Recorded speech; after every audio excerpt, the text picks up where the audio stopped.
Alors bien entendu, au niveau du vieillissement de votre parchemin, au niveau du style, vous pouvez toujours aller plus loin. Là, on a une base déjà qui est tout à fait correcte concernant notre parchemin, qui peut être utilisée dans bien des cas et qui fonctionnera. Bien entendu, vous pouvez utiliser des incrustations d'images que vous auriez récupérées sur Internet. Vous pouvez rajouter encore des effets en restant sur le même principe de ce que je vous ai montré. Un petit truc qui peut quand même vous servir, c'est par exemple si vous dupliquez la totalité des calques que nous avons fait ici et que vous les mettez en incrustation par-dessus cette suite de calques, on peut aussi avoir des effets sympathiques.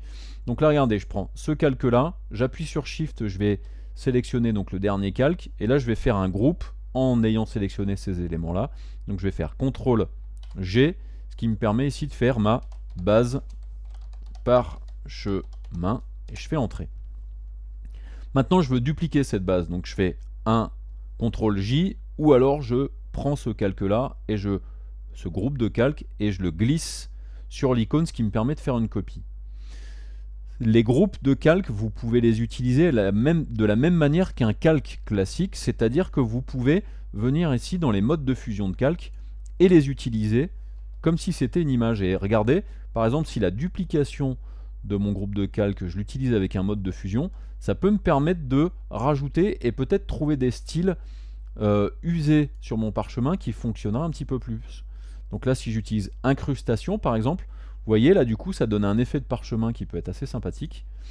Donc sur des nuances un petit peu différentes. Et après vous pouvez vous amuser à aller piocher un petit peu dans chacune des fusions de calques que vous pouvez, des modes de fusion de calques que vous pouvez avoir pour trouver un effet sympa. Donc là le incrustation était sympathique, le lumière tamisée est pas mal, vous voyez. Du coup ça donne un effet peut-être un petit peu plus réaliste au niveau de mon papier. Donc je vais le garder comme ça.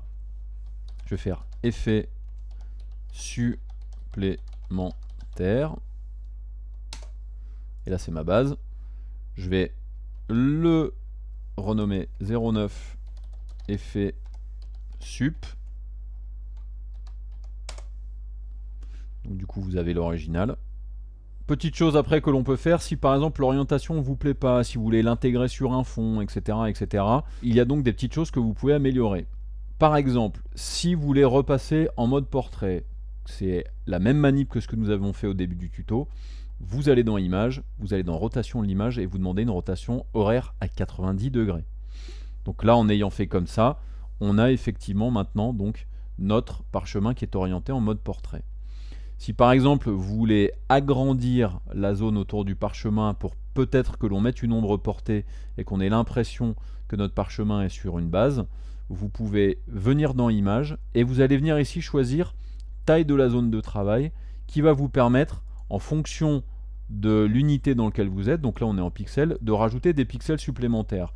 Donc là je vais mettre une taille de la zone de travail de 4000 par 5000, je fais Entrer. Et là du coup ça m'agrandit la taille. Par contre c'est pas suffisant, donc je retourne dans taille de l'image, donc c'est en hauteur, je vais mettre peut-être 6000, voilà, ce qui me donne un petit peu plus de place. Maintenant ce que je voudrais c'est créer un arrière-plan, donc je vais venir ici dans les calques, je vais faire un CTRL et clic sur la création de calque, ce qui me permet de créer un calque en dessous du calque sélectionné. Là je l'appelle arrière-plan, et ensuite je vais remplir avec une couleur. Donc pour remplir, soit vous prenez le pot de peinture, soit vous prenez édition et remplir. Là par exemple, je vais remplir avec une couleur unie, je vais mettre du gris, bien entendu vous pourrez mettre n'importe quoi. Là le but n'est pas de vous montrer comment créer un arrière-plan, c'est juste avoir un arrière-plan pour utiliser ensuite les fonctions de création d'ombre pour qu'on ait l'impression que le parchemin est légèrement détaché du sol. Je fais OK, ce qui me permet donc de remplir avec du gris. Maintenant ce que je veux c'est créer une ombre sur mon parchemin pour avoir un effet peut-être plus réussi au niveau du détachement du parchemin par rapport à l'arrière-plan. Donc je vais sur mon groupe parchemin, et sur un groupe, comme sur un calque, on peut créer un style d'effet dans Photoshop qui s'appelle les styles de calque. Pour ceci c'est tout bête, il faut faire un double clic sur le calque. Alors attention, c'est pas un double clic sur le nom, c'est un double clic à côté du nom. Donc une fois que vous faites le double clic, vous avez cette fenêtre là qui est le style de calque. Et là moi ce que je veux c'est aller tout en bas des styles de calque et activer la fonction ombre portée. Et là regardez, si je me déplace, si je fais un contrôle, désolé, il est parti un peu vite. Je vais voilà, pousser un petit peu. Je redouble-clique pour re-rentrer dans les styles de calque. Et donc là, j'ai choisi ombre portée. Et là, on voit effectivement qu'il y a un ombre portée qui me permet de détacher mon parchemin de la base. Et donc, si vous voulez avoir les options d'ombre portée, il vous suffit de cliquer dessus. Et là, vous allez pouvoir choisir, en gros, l'intensité de votre ombre en utilisant donc le mode produit et le pourcentage du mode produit.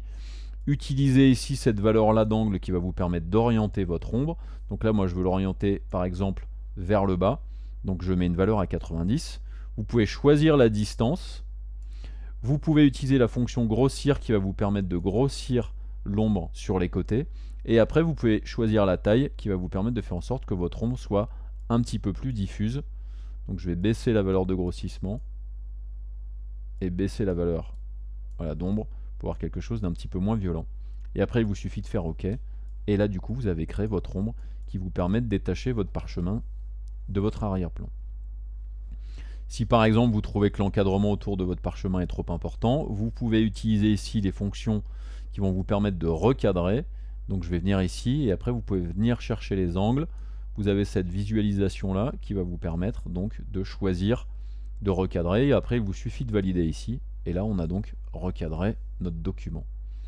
Donc, si l'arrière-plan ne vous plaît pas, bien entendu, vous pouvez remplir avec autre chose. Donc, je vais faire majuscule F5 pour ouvrir les fonctions remplir. Je vais peut-être plutôt mettre du blanc, par exemple, et faire OK, ce qui me permet donc de le détacher un petit peu mieux.